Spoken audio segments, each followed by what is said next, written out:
Okay, so we're joined today by John Hagan, who is the founder of Our Climate Common.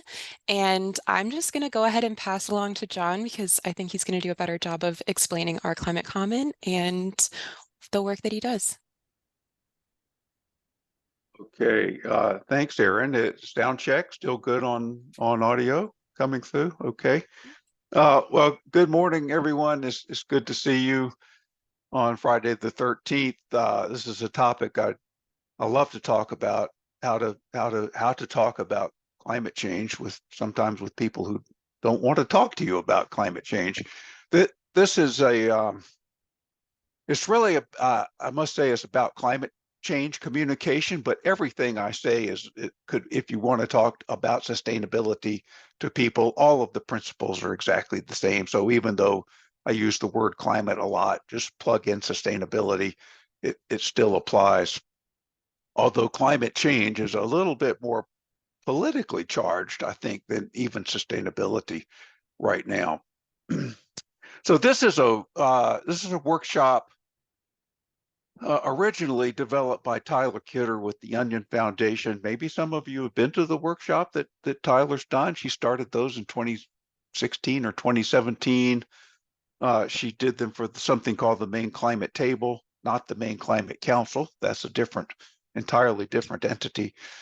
Uh, and eventually I helped Tyler sort of reconstruct the workshop with some more recent social psychology literature. And so I'm doing this one today without Tyler. It was originally a 2.5 hour workshop. I've tried to make it 30 minutes, so please be patient with me. Sometimes I might seem to go pretty fast. Other times I might slow down and say, now where am I in this scheme? So be patient. I'll try to be as efficient as I can. I would say, I mean, you're all muted right now, but if you've got something to say as I go along, feel free to unmute yourself and ask a question or jot it down and save it till the end.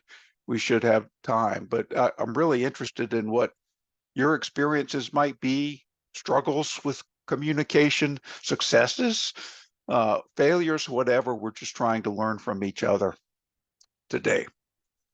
Okay, so Our Climate Common is a nonprofit that I started a couple years ago, designed to build bridges with people who have been left out or left behind on the climate conversation, because we need them, actually. And my view has always been that that we are not enough. I'm talking to the people on this screen right now. My guess is you have some awareness of climate change and what it means, and you might be a little freaked out about where we're headed. But my contention is that we're not enough. We can't solve this ourselves. We have to have a larger social force working on this issue, and that means we have to build bridges to places that we may not be comfortable in going.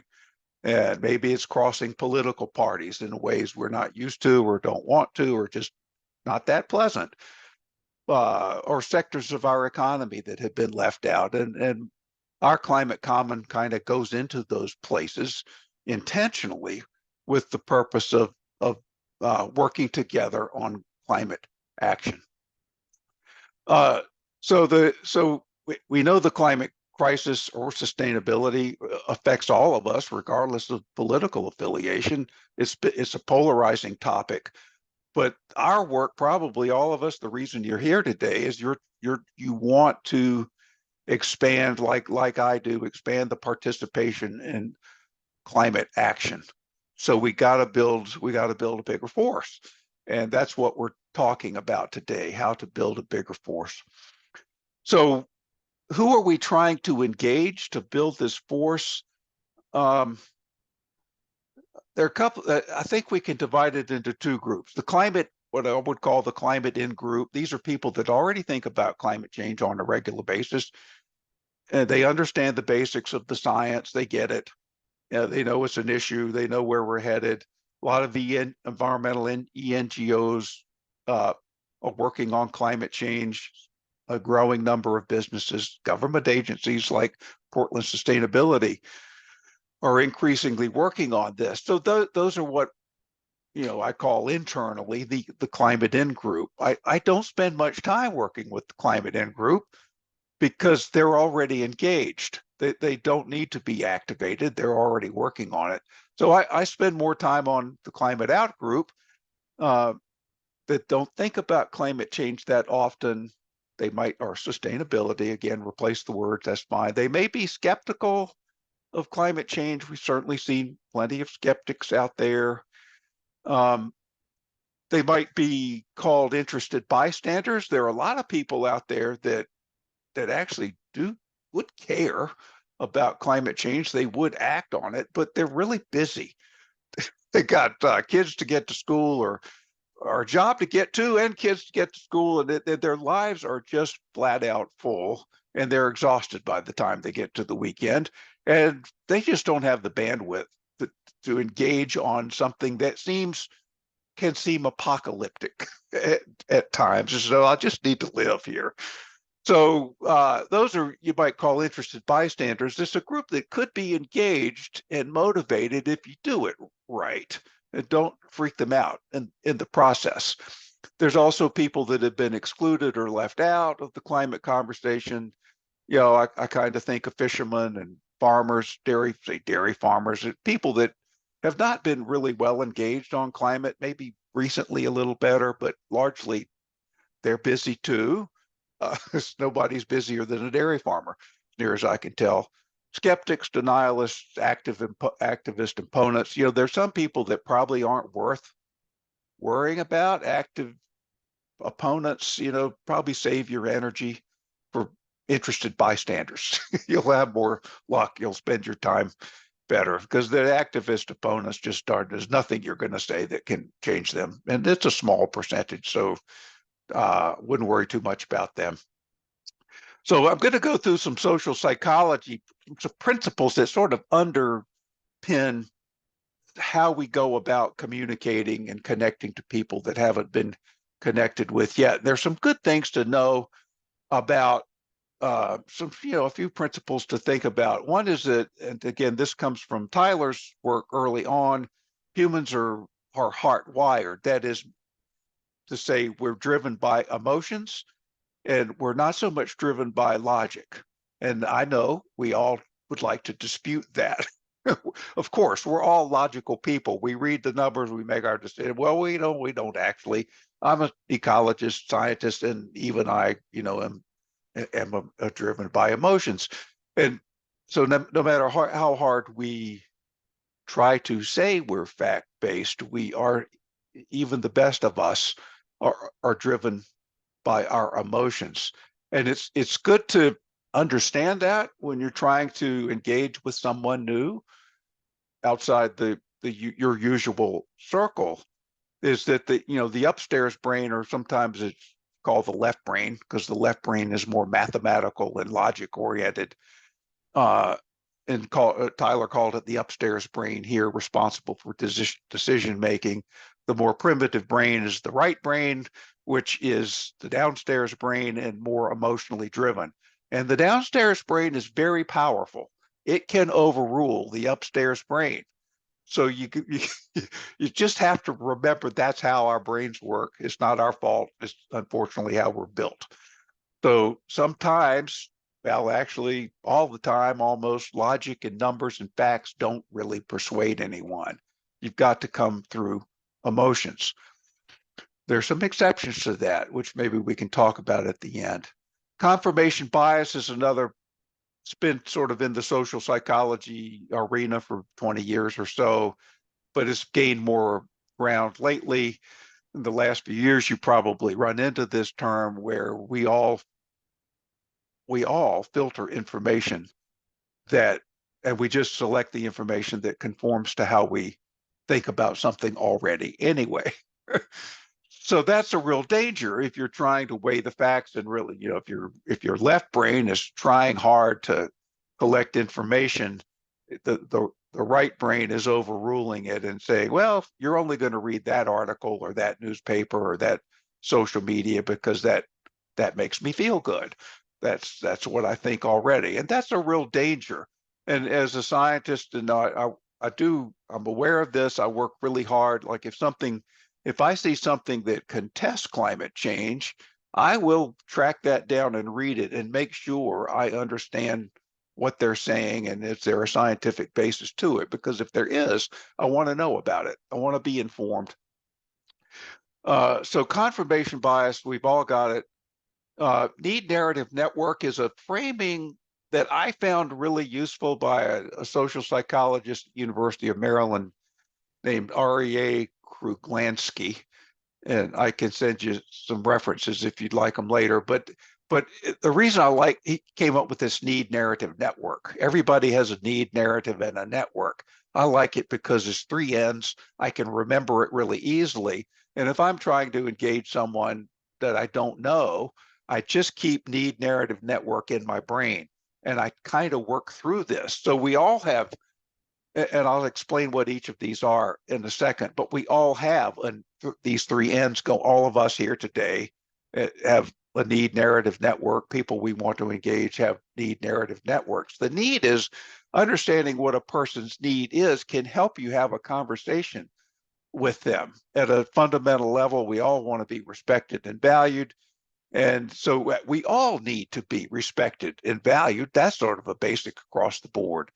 But other people, if you're a fisherman or they say a lobster fisherman in Maine, you've got to get those lobsters to the landing every day. So so understanding what's driving people's need, whether it's respect or something a part of their job, it's important to understand their need. It's probably going to be different from your day-to-day needs. But taking the time to understand that will help you navigate through a conversation. Narrative is what story do they tell about themselves? Maybe somebody's in a particular political party, say, and that's part of who they are and a part of their narrative. It's good to understand that. What's the story that they tell about themselves? So you can draw that narrative out of people if you take the time to do it. But you need to know, oh, I need to know what their story, you could call narrative story, but that narrative has an end. So it fits the uh, system. So, and then everybody has a network too. And again, the people that we're often trying to engage do not have the networks we have. We're all, however many of us, 20 of us here today, we're kind of part of a network that's gathered here today. But often the people we want to engage are in some other network. Again, fishermen, dairy farmers, tradesmen, electricians, you name it. These are networks that I don't know about you, but I don't commonly engage. I don't intersect them in the places I go. Uh, that's why our Climate Common works so hard to go to those places to intersect with those folks because they're not coming to me. That's just all there is to it. So I have to go to them. And that's fine. So what's their network? So understanding how they engage with each other. Do they have a club or a society or a workers union or something like that? What is it that they belong to? You can you can if you can activate or get into that network, you've got access to a whole community of people that you didn't have before. So understanding that network is is really useful for engaging larger. So what is the need narrative network of the people you're trying to communicate with? And you could say they're all around us if you just start to look for them. You could think about clubs. This is one that Tyler used in the workshop. Science, it's a group called Science Moms, and there are moms who work together on climate change. And I mean, they're already activated, so it's not a group that you necessarily want to engage. They're probably ahead of many of us on climate action. But the point is there that this is a network that you could intersect with, access, and then activate. So look for groups that are already formed that you might make a relationship with. Um, okay, the global warming, some of you have probably seen this out of the Yale climate change communication. Hi, John. Sorry to interrupt. Yeah. Did you have slides that you wanted to share? I'm not sure if you wanted to share your screen. We just can't see. Oh no. Oh my That's okay. gosh, that's not good. Um, thank you, Aaron. No problem. Okay, thank you all. Everything that I've said is there was a slide that went with it, but you were being entertained by my narrative there. So okay, thank you, Aaron. So can you see this okay now? And Yep, we can Aaron, see it. hang on a second. I'm going to stop again because I Mhm. need to make sure I activate the share sound. Okay, that's activated Okay. because we do have a couple of video clips. Okay, so what's the science moms I just talked about, the global warming 6 Americas. You could think about if you're trying to engage a new community, where might they be in these 6 Americas? Well, the alarm, they're already activated. The concerned, probably active, but maybe you could do more. You could do something to get them more active. Cautious, definitely worth engaging. Disengaged, worth engaging. Doubtful, worth engaging. This tends to be the group I work with because even though it's 12%, it's a really important group. And the dismissive, maybe not, maybe not. It's going to be a hard slog. So kind of understanding this framework is useful or because the approach you might take with each of these would be a little bit different. So it's good to kind of know who you're trying, where they fall on this. You don't have to get too technical about it, like say, which are you of these 6 groups, but kind of have it in the back of your mind. Groups Mind and Blind, another social psychology concept out of The Righteous Mind, a really great book. If you're a social psychology nerd, I highly recommend The Righteous Mind by Jonathan Haidt. We are all a part of a network, and we tend to be not a part of other networks, and our own network tends to blind us to the perspectives of others because we kind of are often uncomfortable in those groups, so we don't go there. But the good news about being in a group is it can motivate us, it can excite us, and we can do things we might not be able to do if we weren't a part of a group. The downside is it can blind us to other ways of seeing the world, and that limits our effectiveness. So again, that's why I do what I do is I tend to go into places uh, that I haven't been or few people would go into, or maybe nobody would go into. It matters because, as I say at the end, because we're trying to expand the participation in climate or sustainability. We need those folks. We need what they know.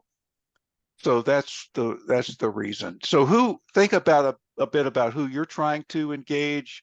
We got Thanksgiving coming up. I don't know, probably everybody's had an awkward moment at the Thanksgiving table where somebody says something about the climate hoax and you're sitting there all of a sudden having indigestion. So, how do you navigate that conversation? It could be your neighbor, parents, family, public meeting, anybody who think about who you would like to engage in a conversation to ultimately enlist their help in the climate issue or sustainability. Uh, okay, so I'm gonna pause here a minute, and you can't use the chat. I think it's disabled. But uh, can anybody unmute and just give an example of who you might like to connect with? Could be your neighbor, could be Uncle Joe or somebody. Anybody want to weigh in? It's okay. It's a small group.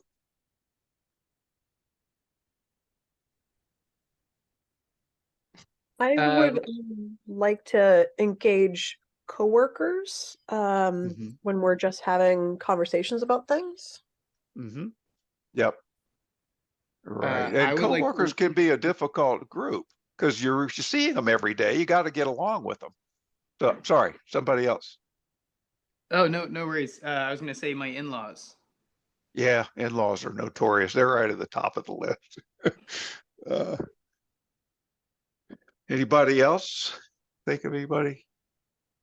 Yeah, Joanne. I can't see all of everybody, so just That's jump okay. in if you got some. Thank you. Yeah, I'm very interested in talking to the fishing and the lobster community about the environmental damage of the cruise ships. So I'm trying to find a Ah, way to approach that community, which I'm not a part of. right. That's a great example where you probably got a common interest and can form an alliance. If Yeah, you just found the right, individually. Yeah. yeah, Yeah. right. It's the trick is finding somebody in that group because that's not your network. I know exactly what you're talking about. Good example. I have one that I don't mind mentioning. Yeah, Molly. I'm very active in Third Act Maine and really pleased that we're bringing Bill McKibben tomorrow afternoon to First Parish. And he's going to talk about the connection between climate change and the Pine Tree Power referendum issue. So hopefully people who come who want to understand more about Pine Tree Power will get a little insight from Bill. Uh-huh. Good. So just the community at large in Yeah, that case, as an yeah. example. I've got one I want to raise because it's come up a lot for me and it's close to my heart also. Side note, Molly, if you could send me info, I'd like to come to that. So I didn't want to forget to say that. Um, I I don't am know how to a lot send info on this. There's no chat or anything. I will send you a message and get your email in a second once we're off from here. Okay, is that better? I think my headset was coming through differently. Anyway, I'm sorry. One of the things that I'm engaging with John is looking at sustainability and climate change from an equity lens. And there's a huge challenge around um, I'm working through the challenge of balancing hierarchies of needs in communities that are underserved and have, their concerns are basic human needs. But these are communities that are tremendously impacted by work around sustainability. In my realm, it's transportation. So it hits a lot of these communities that are trying to be involved and engaged in Maine, but are very underserved from a transportation perspective. That hits every lens of their life: job, school, medical appointments, pick a thing. But understanding that uh, and working through trying to engage with those communities that are really struggling with a basic hierarchy of needs, with an idea that their views on sustainability are very different because of their current lived experiences, and trying to engage these communities that are very much left out of the conversation. And that's everyone from New Mainer communities to communities that are living with different levels of housing situation, very rural communities that are disconnected physically from a lot of things. So anyway, that's something that I'm kind of struggling with. If there's anything to, talk on that, I work to identify kind of local champions and who are the people in those communities I can get to, because I don't share the same lived experiences as they do. But to your point of we can't do it alone, folks that are in very different life circumstances from me still need to be engaged. I have the luxury and the honor of being in a place where I have a house and a stable job and all these things, but not everybody does. But we can't leave all those people out of the sustainability conversation, and it can be challenging to engage with them when their basic needs are at the forefront of their challenges every day. Well, Luke, I'm going to let you do the rest of this workshop because you made so many great points there. And so you'll see as I go through this, there's some ideas about how to engage exactly those groups. So stand by. But you mentioned a couple of the solutions right there. I mean, I'm digressing a bit, but one of the things, the climate activist community often promotes everywhere it goes is a carbon tax. Well, if you're a lobsterman who depends on the price of diesel fuel every day, you're not really going to be for a carbon tax. If you go in unaware of the impact that a carbon tax is going to have on that particular community, you're not going to get very far. So again, to Lucas, to your point about understanding, I'm here to talk about climate change and a carbon tax. Well, no, I'm not going to talk to you about that. I mean, you're just alienating yourself right out of the gate because you don't know what you're talking about with respect to the values and needs of this particular group. You can't go in oblivious like that. You're asking for trouble and only making our climate work harder. Um, Okay, so I'm going to talk about some tools. Luke mentioned a few there. One is storytelling. Now we hear a lot about tell stories. I don't mean us telling stories. I mean getting the other person to tell the story. Get the person that Luke, if in the community that Luke was just talking about, telling you about their struggles on a day-to-day basis, or lobstermen, or union workers, or if you pick whatever group you're trying to. Don't tell them your story. Let pull their story out of them. You're going to find out what matters to them.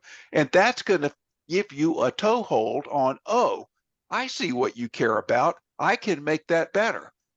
And it happens to align with climate action. You don't have to say that, but it does. So you're going to alleviate or not alleviate, what's the word? Reduce their burden, if you will, and do better for climate at the same time. And it can be a challenge to find that, but that's what we have to do. So finding a common identity, again, sometimes we don't have much in common with, say, a lobsterman. But if you can find something, maybe you both got grandkids, or maybe you both got kids, or maybe you both like to garden, or maybe who knows what. Try to find something that you can bond with, that you like to, and that you can talk about. Just shoot the breeze about something separate, and form a relationship with each other. Then you can, and it's not devious, or it just makes sense. Sort of building some respect for each other before you talk about more serious stuff like climate change or saving money on fuel or whatever. So finding that common identity, take the time. It's worth the effort. Don't rush it. Motivational interviewing is kind of related to the previous one of just sort of taking the time and listening. But if you're I mean, this is something again out of social psychology, where psychologists learned how to ask a certain series of questions where they don't. I'm going to turn to the next slide. They don't actually. You're not trying to convince someone of anything. You're trying to ask a series of questions that get them to a conclusion that they draw themselves, not you drawing a conclusion for them. So the tenets of motivational interviewing: resist telling them what to do, understand what's motivating them, what do they value, listen, and then give them the power. If you can, give them the power to achieve something. What can you do to help them get where they want to be? Trust is key. It's sort of that. This is the most important word in the work that I do. Until I've built trust with someone, I can do nothing with them. It's everything. And you have to take, again, through listening or whatever tool, take the time you need to get to the trust. And Neerav Shah, let's see if I've got his. This is a quote by, remember our CDC director. Now he's gone to bigger pastures in Washington, D.C., I think. But he did these radio shows like every week during COVID. Did anybody, raise your hand if I could? He was just fantastic, because he was, a science. He knew the science, but he knew how to work with that audience that would call in on main calling. And I wrote this down in one show. He said, if people don't trust you, the science doesn't matter. Trust happens one conversation at a time. So we're all full of these facts about climate change, and we want to share them. It's useless to share it if the person doesn't trust you. It's just, remember, the emotional brain and the left brain and the right brain. So trust is I take whatever, it might be a week, it might be 2 years for me to build a level of trust where someone say, okay, I'll listen to you now, John. But when you get to that point, the opportunity for affecting change is huge. So be trusted if you can. Take whatever time you need. Figure out who the right messenger is. Sometimes it's not us on this call today. We're not the right people to go into a particular group and engage them or motivate them. And like, can't remember who said it, but the lobsterman in Portland, you're not the one to go to the Lobstermen's Association meeting, probably. Find someone who is already in that group and let them carry the message for you. They don't trust you yet, but they do trust the person that's already within their group. The trick is to find that node that you can connect with. So Tyler used this video. I'm going to play this video. It's only a couple minutes or maybe a minute even. And I hope the sound comes through and I hope I did it right. Aaron, give me a thumbs up if you can hear. And just listen to this ad and think about why it's effective or why it was so effective. This was the gay marriage issue back in 2012 in Maine. Okay, let's listen. We have 4 generations of our family sitting around this table. Dottie and I have been together for 59 years now. I flew in the last battle of World War II. I couldn't see how anyone who had been in combat could ever be cruel to anyone ever again. It takes a great deal of bravery to be a lesbian. I'm so proud of Katie and Alex. We're pretty proud of you. Oh, good. Marriage is too precious a thing not to share. I would, in my lifetime, really like to be able to see Katie and Alex get married legally. This isn't about politics.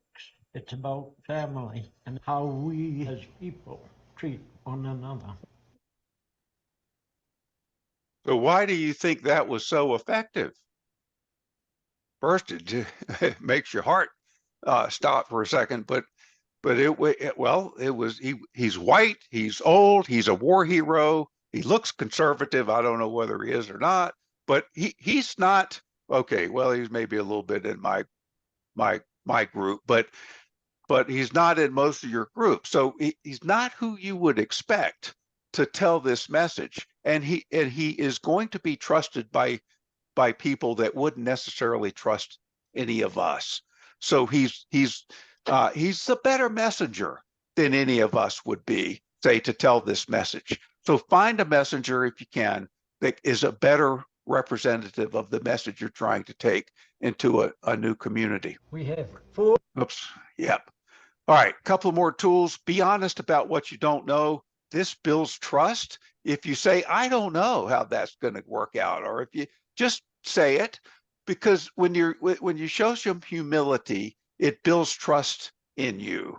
So don't say things you don't know what you're talking about. Just say, I don't know. Okay. And finally, hope. Catherine Hayhoe, some of you may have seen her before, a really outstanding climate communication person, climate scientist, I think at Texas Tech University, and she's also an evangelical Christian, so she can go into communities and talk about climate change in places that I couldn't get into, and she's very good. But one of the things she said in one of her little webinars is what she finds people want most is some sense of hope, and that we can do this, we can solve this. So if you're going to engage a new group, you have to be hopeful. You have to say, we can do this. You can't be alarmist and gloom and doom. No one wants to join a group that sees nothing but gloom and doom. So no matter how gloomy you might feel, you have to convey a sense of hope and positivism. And that's really hard to do when you know the fact about climate change and we're behind where we need to be by a long shot and all that. We tend to be a gloomy bunch, but don't if you want to engage new people.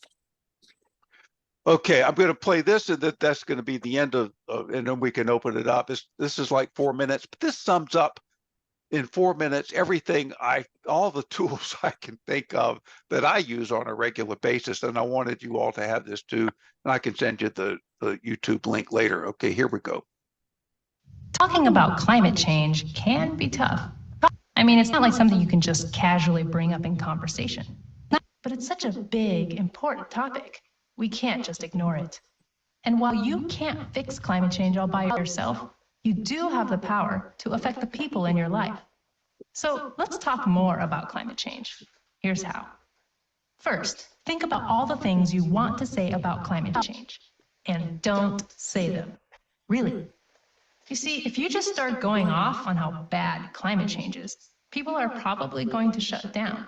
They may feel attacked and put up their guard. It doesn't matter how eloquent your words are. If the other person's not listening, there's no point. So here's the secret to talking about climate change. Listen. Listen to the other person. I know it sounds weird, but it's the most important part. You may think the goal is to convince the other person of your perspective, but that's going about it all wrong. The goal is just to have an actual conversation, and that only happens when people listen. So, how do you start? First of all, don't ambush people. Get permission first. If they're busy, no need to force it. Just try again another time. Distractions make talking hard, so it's okay to ask to shut devices off. Once you have their attention, start with a question about climate change. Remember to make it about them, not you. Ask about their thoughts and their perspective. When they start speaking, you have one job: just listen. Resist any urge to respond right away. And whatever you do, don't interrupt. This might be the hardest part, especially if you have strong feelings or if the other person is saying something that you disagree with. But trust me on this. Just listen and be open to what they're saying. Now, if the other person doesn't say much, that doesn't mean you can go, okay, they're done, my turn. It's not your turn until you learn something about the other person. So encourage them to say more by asking follow-up questions. Ask about personal experiences. No need to go into science or politics. Reflect back what you hear them say. Repeating and referring to their words lets them know that you are listening, that you care about their point of view. This makes them feel valued and safe. When you earn their trust, they will be more willing to open up and listen to you. So, after they've shared their perspective, then ask if you can tell them about yours. Okay, now it's your turn. What will you say? Remember, the point is not to convince the other person of anything. If you try to do that, they may become defensive and stop listening. Just share what you personally think about climate change. You may not be a climate expert, but you are the expert on yourself. So, tell your story. When did you start caring about climate change? What worries you the most? After you're done talking, ask what they think. Bring it back to them. And, you guessed it, listen. That's what a conversation is, a two-way exchange of ideas. Go back and forth for as long as it feels right. Learn from one another. At the end, thank them for talking and say what you learned from them. This is important. Ending on a positive note makes it more likely that this conversation will happen again. You see, one little chat may not change anyone's life, but it opens the door to more climate conversations in the future. And that's how you build trust. Get others caring about climate change and make a long-term impact. You may be surprised how much you learn in the process too. So, what are you waiting for? Talk to someone about climate change. It may be one of the most important things you do. Okay, so that there are so many things I like about that. Great points made in 4 minutes, but I'll just end with saying I use all those tools all the time, and usually when I do all this listening, I get to the point where a light bulb goes off in my head. I know it because all of a sudden I see something about their life or their profession or that I just did not know before. And it's almost instantaneous. And I do not talk. I ask questions, but I don't talk until that light bulb goes off for me, because I know I've learned something that matters to them, and I kind of finally get it. And that opens up a way to have a conversation because I finally truly get it. So that's why listening is so important. Just don't talk, just listen. And it does seem counterintuitive, but if you do, you will have a new friend that you can do things with. And it's never failed me, actually. So I'm a testimony to how well it works.